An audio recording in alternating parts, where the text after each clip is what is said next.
I've ridden quite a few amazing coasters in the past few years, but there are so many other rides that I have to get on in the future. So today I'll be going through my top 25 bucket list coasters. In number 25 we have Formula Rossa at Ferrari World in Abu Dhabi in the UAE. There are quite a few coasters that didn't make the list that would probably be better than this, but if you didn't know, this is the world's fastest coaster, which launches at 149 miles per hour, which is absolutely insane. This is one of the last hydraulic launch coasters remaining, and I really want to know what going 150 miles per hour feels like. I've ridden Red Force, which goes 112 miles per hour, and that launch is ridiculous, so I can't imagine what going 37 miles per hour faster would feel like. We've just had the world's fastest coaster, so in number 24 we have the world's tallest coaster, Top Thrill 2 at Cedar Point. The first of 3 coasters at Cedar Point on this list, Top Thrill 2 goes 420 feet high twice, once forwards, once backwards. As well as this, the top speed is 120 miles per hour, which is already insane, but you also go over 100 miles per hour backwards. Much like Formula Rossa, rides like Skyrush, Orion, Wildfire would probably be better rides, but Top Thrill 2 is just so insane it had to make the list. It previously operated as Top Thrill Dragster, but in 2024 Zamperla reimagined it, and after a rough first year it seems to be more reliable. In number 23 we have the first of 2 Chinese coasters on this list, Wood Coaster at Night Valley. I wasn't sure whether to include this on the list, as unfortunately the ride has been SBNO since 2022. I really hope it can start operating again in the future, as it looks like one of the best wooden coasters in the world. Not many enthusiasts have managed to ride this since it is all the way in China, but it looks relentless. Pacing looks to be some of the best of any coaster in the world. It has amazing ejector airtime and is probably the best coaster GCI has ever built. Next in 22 we have Maverick at Cedar Point. This Intamin LSM launch coaster looks like one of the most whippy and out of control coasters in the world. This ride has 2 launches, one being an upwards launch followed by a beyond vertical 95-degree drop. The rest of the ride includes a second launch which looks even better than the first, a twisted horseshoe roll and many fast twists to the side, including the 2 Stengel dives which look insane. In number 21 we have the first of many RMCs on this list, starting with Untamed at Wallaby Holland. Many people have said this ride is like a mini Steel Vengeance, and I can see why. The way this ride weaves its way through and around the supports is incredible. This was an RMC conversion of Robin Hood, adding steel eye-box track and adding much more airtime and inversions.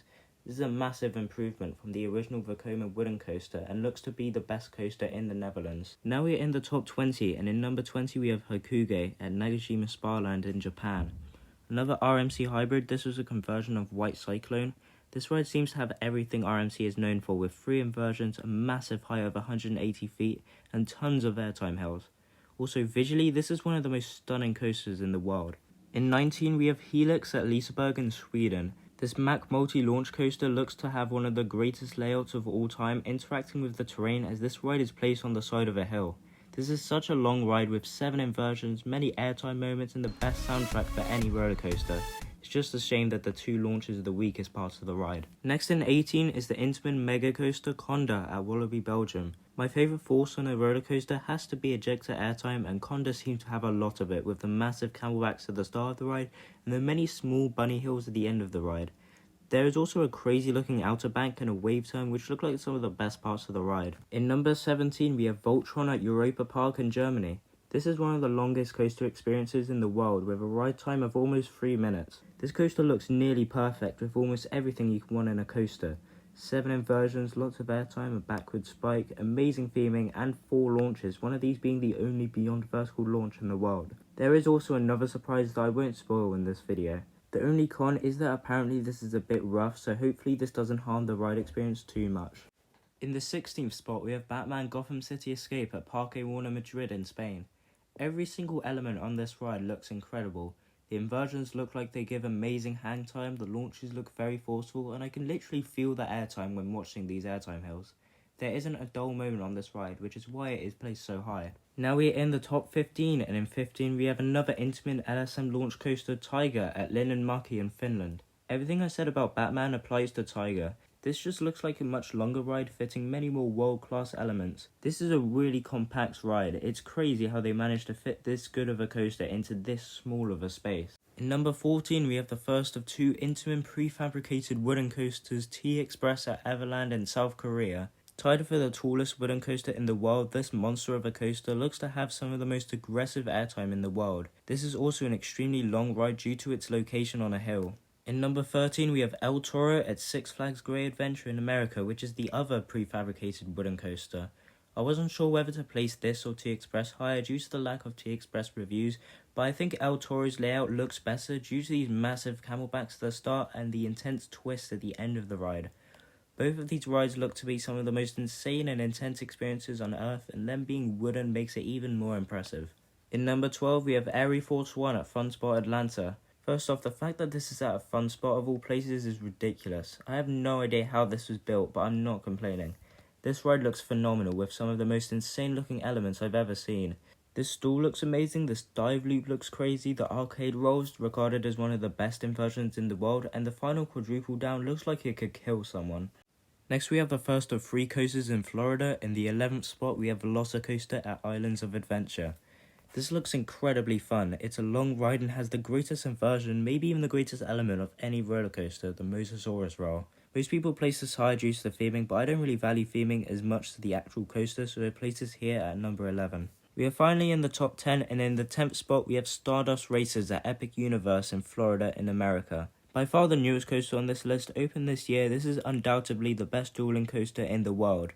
There's so many moments on this ride where you're right beside the other train. This ride mostly focuses on airtime, with its one inversion being one of the most unique and best inversions in the world.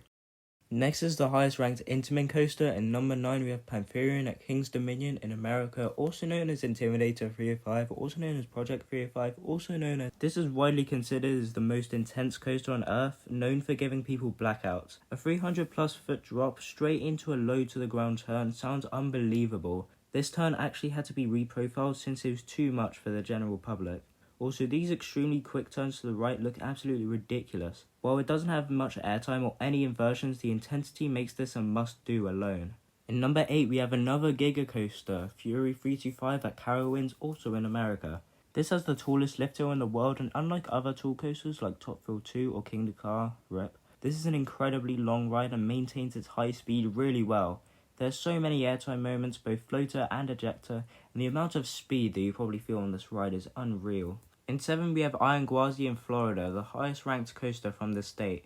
Iron Gwazi looks like it has some of the best pacing in the world with so many incredible elements, the best of these being the death roll, known as one of the most insane inversions in the world. The fact that this is the lowest ranked hyper hybrid is insane because this ride looks top tier. The second of the 3 hyper RMC hybrids is Zadra at Energylandia in Poland in the 6th spot. I had a really hard time picking between Zadra and Iron Gwazi since they both look incredible. I picked Zadra to place higher since it looks like it has the faster pacing and more airtime moments. Also, that stall looks incredible, one of, if not the best in the world. Next is the highest placed Mack coaster on this list, and the highest ranked European coaster, Ride to Happiness at Plopsaland in Belgium in 5th place. This is a Mack extreme spinner, meaning it freely spins riders throughout the layout. This turns an already amazing layout that could have made the list without the spinning to a world-class must-do coaster. This spinning makes each ride experience different, making this the most re-rideable coaster on this list. Everything from the banana roll to the step-up underflip just looks near perfect. In 4th place we have Ejinika at Fuji-Q Highland in Japan. This ride is nothing short of demented. This is a 4D coaster, meaning you are sitting on the side of the track like a wing coaster, but the seats can rotate upside down. Not only this, but this ride is massive, standing over 200 feet tall, going almost 80 miles per hour while flipping looks ridiculous. Taking the bronze in 3rd place is the other S&S 4D coaster, being Dinoconda at China Dinosaurs Park in China, the highest placed coaster in Asia. This is a near clone of Ejinika, therefore I had a really hard time picking between the two, especially since Dinoconda has very few reviews since it is all the way in China. Of these reviews, however, Dinoconda sounds like it is the better ride. While Ejinika is taller, Dinoconda is faster paced, so it goes through its elements much faster. This means the already incredibly intense elements are made even more intense, creating a much crazier ride experience. Taking the silver in 2nd place, we have the Voyage at Holiday World. This looks like by far the best wooden coaster in the world.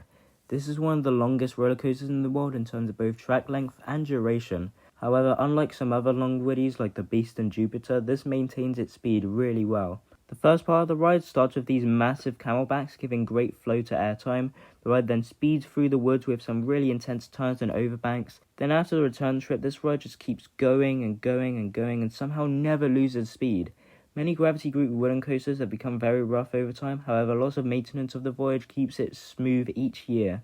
They really maximise this layout, making this a near perfect roller coaster. You probably already know the number 1 spot, but first we have some honourable mentions. Both Kingda Ka and Dodonpa would have made the list if they weren't defunct. Both rides closures were announced last year, and it's really sad to see 2 of the most extreme coasters ever built be shut down. Also, Falcon's Flight and Hollywood Drift will most likely make the list once they open, but I didn't include them since there are obviously no reviews and there's still a chance they don't end up opening, especially Falcon's Flight, which will be the tallest, fastest and longest roller coaster when it opens. Finally, Hyperia, Taron and Fly would have made it if I hadn't have already ridden them. Anyway, finally my number 1 bucket list coaster, taking the gold, we have Steel Vengeance at Cedar Point in Ohio. This looks perfect, especially for what I value in a coaster. This is an incredibly long Hyper RMC hybrid coaster with the first half mostly focusing on floater airtime with these massive airtime hills. This outer bank in particular looks incredible. It's a lot like the one in Hyperia, which is one of my favourite elements I've ever experienced. However, Steve is one of the only coasters where the second half is better than the first half. The second half doesn't even look real, where the ride weaves its way through the wooden structure with so many ejector airtime hills and inversions. Much like the Voyage, this ride never ends and is one of the longest coasters in the world. However, the craziest thing about this ride is it holds the world record for the most airtime on any coaster in the world, having almost 30 seconds. I'll be riding a few of these coasters in the next few weeks, so I'm really looking forward to that. But let me know if you've ridden any of these rides in the comments, and yeah, I'm going to end the video, so goodbye.